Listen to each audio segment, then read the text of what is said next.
कहानी कनपुरिया love story का चौथा भाग। अब तक आपने सुना रोहित और सौम्या की मुलाकात ट्रेन के एक सफर में होती है। सफर पूरा होने के बाद रोहित सौम्या के बारे में ही सोचता है कि वो उसे उसके मामा की शादी में दोबारा मिल जाती है। अब आगे।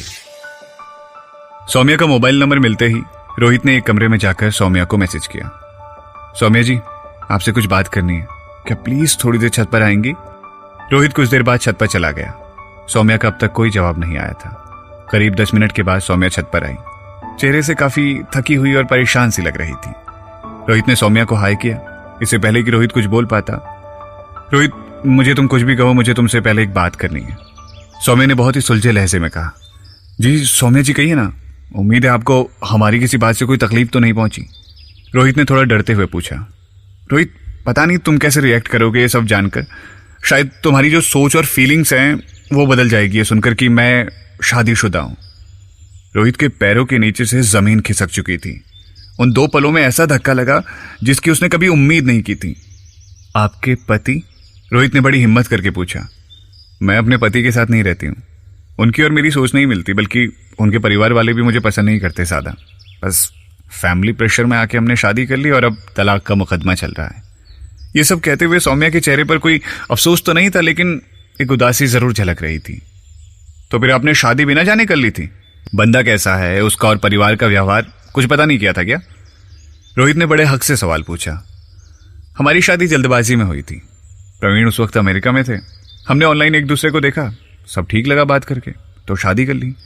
फिर शादी के बाद मेरी सास की बहनों ने और बाकी कुछ रिश्तेदारों ने उन्हें बहुत नेगेटिव भड़का दिया मेरे बारे में। तो वो हमेशा मुझे मेरे सांवले रंग का ताना देने लगे और प्रवीण कभी उनको कुछ बोलता ही नहीं था।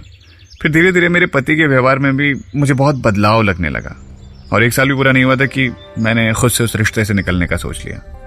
अगर मैं वहां ज्यादा दिन रहती तो शायद आज तुम्हारे सामने नहीं खड़ी होती। मेरा आत्मसम्मान रोज धिक्कारा जा रहा था। रोज मुझे मेरे सांवले रंग के कारण किसी प्रताड़ना को झेलना पड़ रहा था। मुझे मेरी गलती का एहसास तो हो ही गया था और साथ में मेरे घर वालों को सब साफ दिखने लगा था। मेरे घर वालों ने मेरा साथ दिया और तलाक का मुकदमा शुरू कर दिया। ससुराल वालों को बर्दाश्त नहीं हुआ कि मैंने तलाक के लिए बोला, तो अपने ईगो को आगे रखने के लिए उन्होंने सब जगह बोलना शुरू कर दिया कि मैं चरित्रहीन हूं, इसीलिए वो लोग मुझे तलाक दे रहे हैं। ये सब बोलते बोलते सौम्या की आंखें भीग रही थी। वो अपने आंसुओं को बहुत कंट्रोल कर रही थी क्योंकि वो खुद को रोहित के सामने कमजोर और बेचारा नहीं दिखाना चाहती थी। रोहित सौम्या के थोड़ा करीब आया और अपनी जेब से रुमाल निकालकर सौम्या को दिया। सौम्या जी, अपनी आंखें पोंछ लीजिए। आपकी चमकती हुई आंखें खुश होती हैं तो ज्यादा अच्छी दिखती हैं। ऐसे आंसुओं से भिगोइए मत। रोहित ने बड़े प्यार से बोला। तुम और तुम्हारी बातें रोहित, कितना बोलते हो तुम, सौम्या ने आंखें साफ करते हुए बोला। आगे का क्या सोचा आपने सौम्या जी? रोहित ने रुमाल वापस लेते हुए पूछा। अब शादी नहीं करूंगी, फिर से उस तकलीफ का हिस्सा नहीं बनूंगी जहां लोग मेरी सीरत नहीं सूरत से मुझे जज करें। नहीं पढ़ना यार अब इन ढकोसलों में, मैं अकेले ही खुश हूं, सौम्या ने एकदम खींचते हुए बोला। तो तकलीफ उसके आंखों में साफ झलक रही थी। रोहित उस वक्त कुछ भी ऐसा वैसा बोलकर सौम्या को प्रेशर में नहीं डालना चाहता था। उसे जब ये सब कुछ पता लगा तो उसे भी बहुत तकलीफ हुई थी और मनी मन उसने सोच लिया कि ये सही वक्त नहीं है सौम्या से उसके दिल की फीलिंग्स बताने का। तो उसने बात को थोड़ा घुमाने की कोशिश की। लेकिन फिर हमारा क्या होगा सौम्या जी? रोहित ने थोड़ा मजाक के अंदाज में पूछा। तुम्हारा वही होगा जो मंजूर तुम्हारी मम्मी होगा। और सौम्या थोड़ा झिड़क कर बोली। आपने मेरी बात सुनी ही नहीं सौम्या जी। मैं घुमा फिरा कर नहीं बोलूंगा, लेकिन अगर आपको कोई एतराज ना हो तो हम दोस्त तो बन ही सकते हैं, रोहित ने डरते हुए कहा। लेकिन मुझसे दोस्ती करके तुम्हें क्या मिलेगा, हम तो रहते भी इतनी दूर हैं, सौम्या ने बिना किसी भाव के बोला। मतलब के लिए करूं तो फिर वो दोस्ती कहाँ होगी?